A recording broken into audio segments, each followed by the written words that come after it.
Hello everyone. In this video, we'll go over everything you need to know about WebGPU. We'll start with a history lesson on the state of 3D computer graphics. Then we'll learn about what WebGPU is and how it's different from WebGL. After that, we'll take a look at how big tech companies are investing in WebGPU. And finally, we'll go over how you can start learning WebGPU today. Before we get started, I do need to give a quick disclaimer. I am by no means an expert on WebGPU. It was just released to Chrome last year, and I only started looking into it a few months ago. My biggest accomplishment so far is recreating a simpler version of Sebastian Lag's slime mold simulation using the compute shader functionality of WebGPU. But even with such a complex project under my belt, I still consider myself to be a beginner at WebGPU. I'm also trying to condense dozens of hours of research into a single 15-minute video. All I ask in return is that you guys hit the like button for the YouTube algorithm. Cool. With that out of the way, let's jump right in.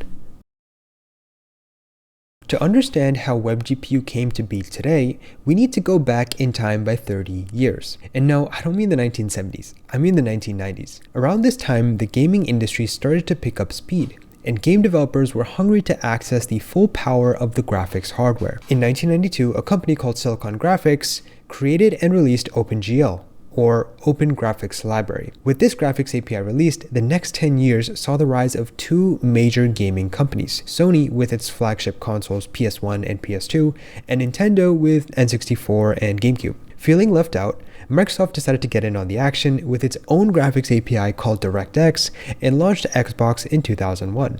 Things stayed relatively calm in the graphics industry for the next 10 years, even with the release of the Nintendo Wii, PS3, and Xbox 360. From 1990 to 2010, OpenGL and DirectX remained the most popular graphics API for console game developers. While the gaming industry was growing, so was the World Wide Web. Each tech company had a horse in this race. It was clear, even from the early 2000s, that web apps were here to stay, and that JavaScript would eat the world. At the same time, personal computers started shipping with GPUs. Some of these devices were equipped with more powerful hardware than video game consoles.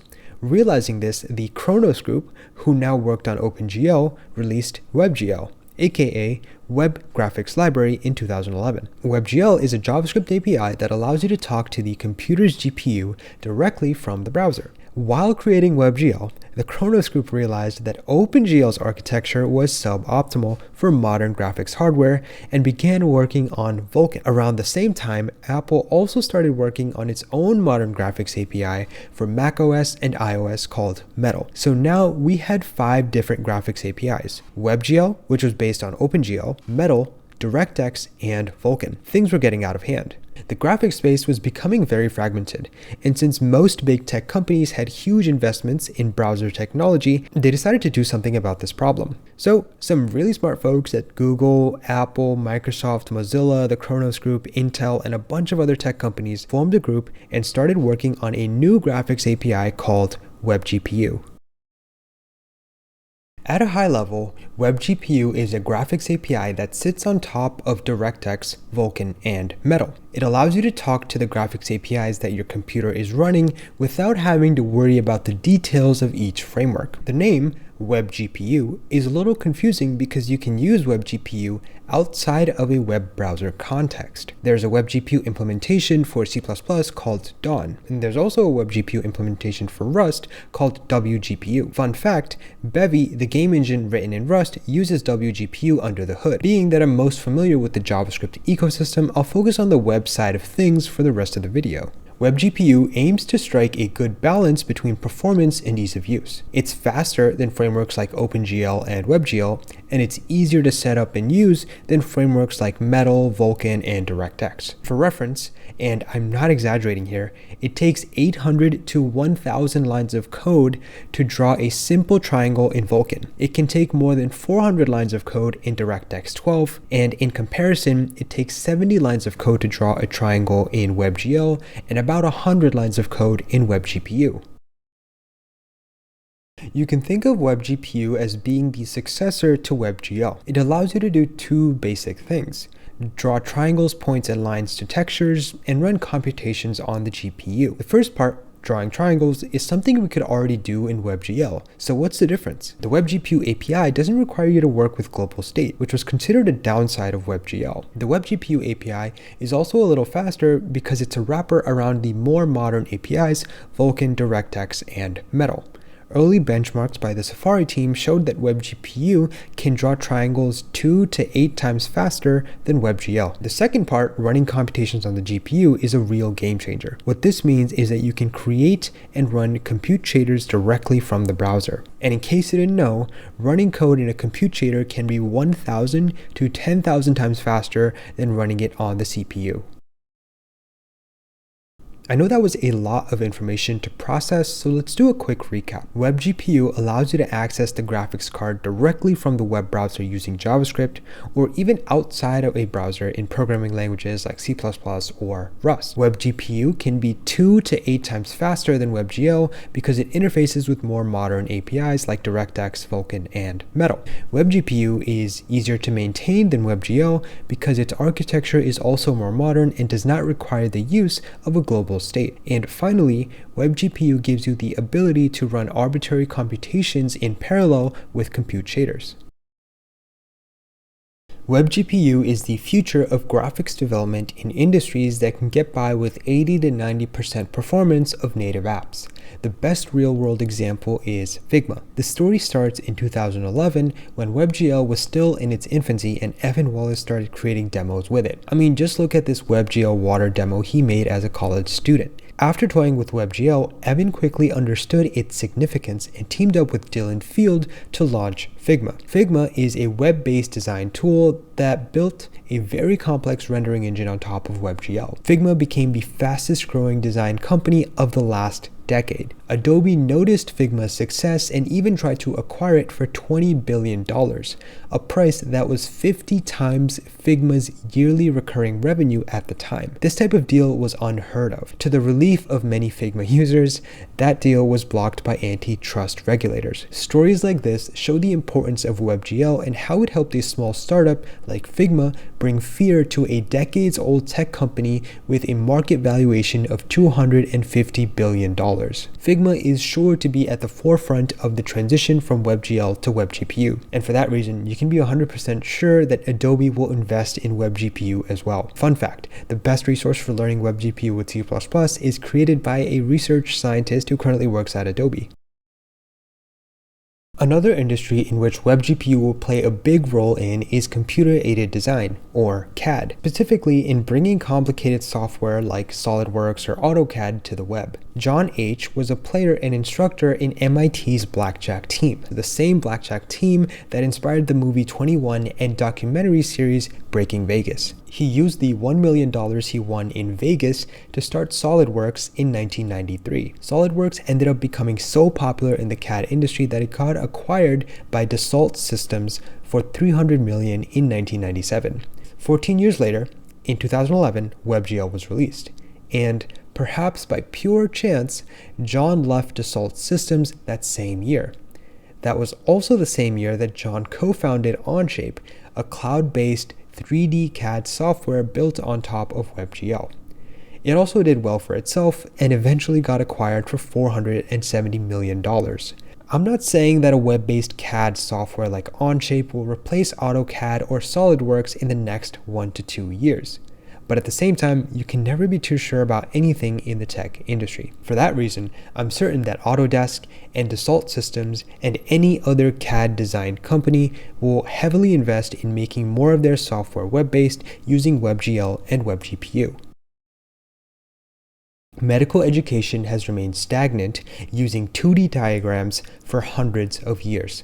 Since its release in 2011, WebGL has already made a huge impact in bringing health tech to the 21st century. Companies like BioDigital have used WebGL to create 3D web platforms that visualize the human body and various ailments. These 3D models empower students, frontline workers, and patients to understand diseases and various treatment options at a deeper level. Transitioning to WebGPU will allow these companies to deliver a better experience, which will further modernize the health tech industry. Another company heavily invested in WebGPU's success is Google. Chrome has over 60% market share amongst web browsers, and making it more powerful will certainly help Google sell more ads. Google also has a huge mobile market share, and it just released WebGPU for Android 12 last week. And don't forget about apps like Google Maps and Google Earth, which currently run on WebGL. You can be certain that these apps will also benefit from WebGPU.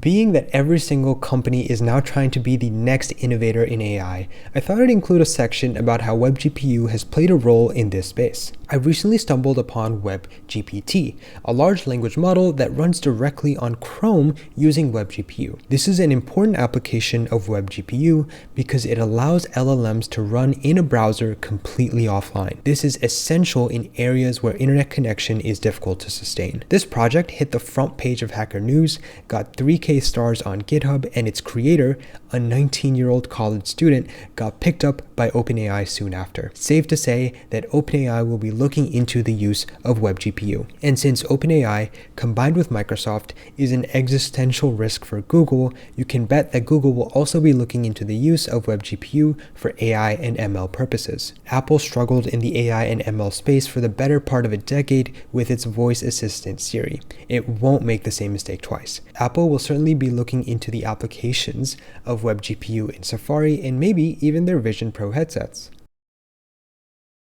WebGPU will also be essential for making graphics programming more accessible. I say this because ShaderToy, a website focused on writing WebGL shaders, has been influential in the computer graphics community. ShaderToy's creators Inigo Quilaz and Paul Jeremias received the ACM SIGGRAPH Practitioner Award in 2022 because ShaderToy helps tens of thousands of researchers, educators, and artists see and build on each other's work.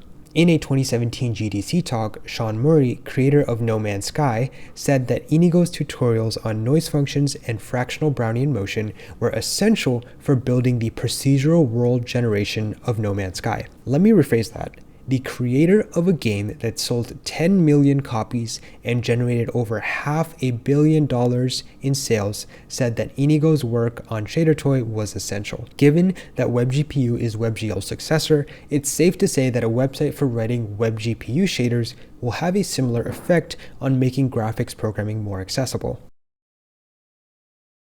Now that you see the power and influence of web graphics, you may be wondering how to get started learning WebGPU. Fortunately, there are two good resources to follow, both made by Google engineers who work on WebGPU. The first is Brandon Jones's Google Code Lab, and the second is Gregman's WebGPUfundamentals.org. Both of these resources go over the entire process of creating a WebGPU app from scratch.